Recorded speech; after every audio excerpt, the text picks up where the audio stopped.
Hello दोस्तों, welcome back my YouTube channel. Hashtag किसने क्या कहा। चलें स्टार्ट करते हैं, फिर होपफुली आप सभी को मज़ा आएगा। लास्ट के 15 से 20 डेज़ में किसने क्या क्या कहा है आपको सभी बताएंगे। चलें स्टार्ट करते हैं। फिर रिकी पॉन्टिंग ने कहा है विराट कोहली को लेकर, आप विराट कोहली के चेहरे पर निराशा देख सकते हैं। वह जिस तरीके से आउट हुए वह खुद से बहुत नाराज़ थे।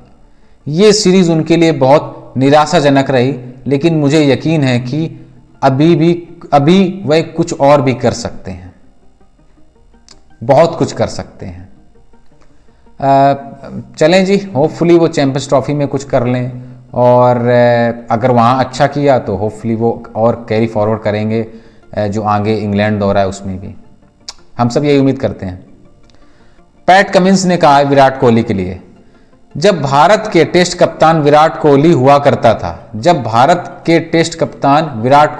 करता था, तब उस वक्त भारत को हराना मुश्किल ही नहीं नामुमकिन था। कमाल हो गया जी, बात तो सही है। विराट कोहली और रवि शास्त्री का जब कॉम्बो हुआ करता था, आपको याद होगा, उस टाइम पर बहुत डिफिकल्ट हुआ करता था हराना भारत को।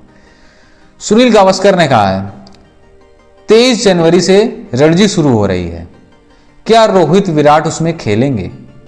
अपने खेल और गलतियों को सुधारेंगे। बड़े प्लेयर का मतलब ये नहीं कि वह प्रैक्टिस और डोमेस्टिक खेलना छोड़ दें।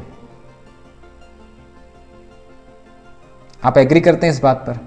देखिए, बात तो कहीं हद तक तो सही है कि देखिए, अगर आप परफॉर्मेंस नहीं आ रही है तो कुछ आप ये चीज़ें ट्राई कर सकते हैं। एटलीस्ट आपको एक बार सोचना चाहिए कि हम डोमेस्टिक खेलें, बेहतर कर सकते हैं उसमें। डेविड वार्नर ने कहा सैम कॉन्स्टेस ने विराट कोहली से माफ़ी मांगकर सिग्नेचर किए हुए विराट से उनका बैट मांगा।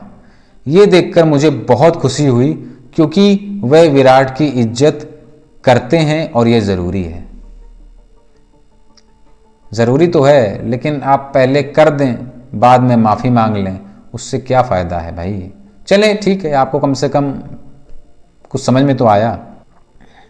हरभजन सिंह ने कहा अगर इस दौरे पर जसप्रीत बुमराह नहीं होते तो यह सीरीज 5-0 पर खत्म होती है। कमाल है जी।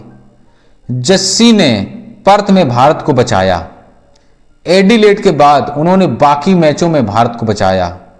यदि वह इस श्रृंखला में नहीं होते तो भारत 5-0 या 4-0 होता। आप इस बात पर एग्री करते हैं क्या? यार एग्री करना चाहिए, बात तो सही है। भज्जी भाई बात तो सही बोल रहे हैं, क्योंकि जस्सी जैसा कोई नहीं। श्रीकांत ने कहा Shubman Gill is a highly overrated cricketer. India should pick Gaekwad.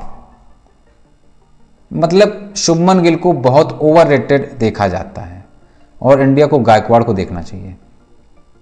ये बात तो सही है। कंटिन्यू उनको आप मौका दिए जा रहे हैं और उनका फ्लॉप शो कंटिन्यू चल रहा है। कब तक भाई, कब तक? कभी ना कभी तो आपको देखना पड़ेगा। उसी में सुब्रमण्यम बद्रीनाथ ने बोला है if this was Shubman Gill from Tamil Nadu he would have been dropped.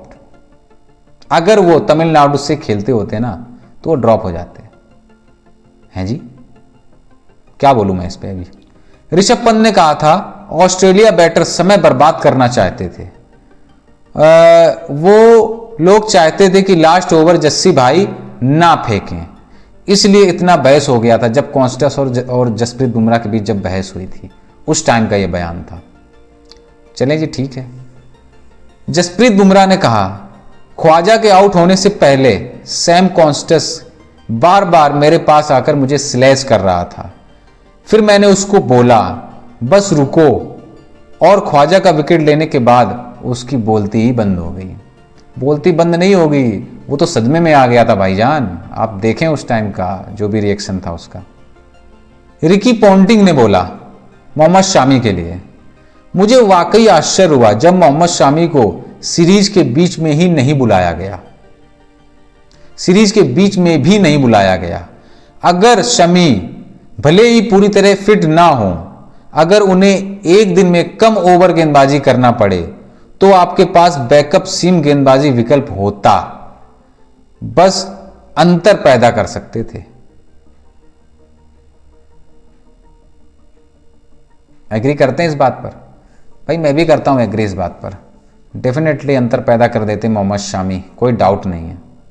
Basit Ali ने बोला जसप्रीत बुमराह के लिए आईसीसी रैंकिंग बेकार है, अगर आप जसप्रीत बुमराह को नंबर 1 स्थान नहीं देंगे तो किसे देंगे?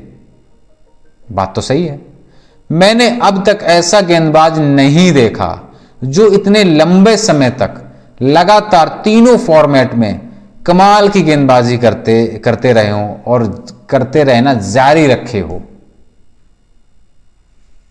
बात तो सही है बासित अली जी की भी, क्योंकि जसप्रीत बुमराह भाईजान जस्सी जैसा कोई नहीं। चलें जी फिर, होपफुली आपको मजा आया होगा। ऐसे ही और हैशटैग किसने क्या कहा लाते रहेंगे, और लास्ट के 15 से 20 से 1 महीने तक का हैशटैग किसने क्या कहा हम लाते हैं। होपफुली आपको मजा आया होगा। चलें जी फिर मिलते हैं किसी और वीडियो में, तब तक के लिए नमस्कार।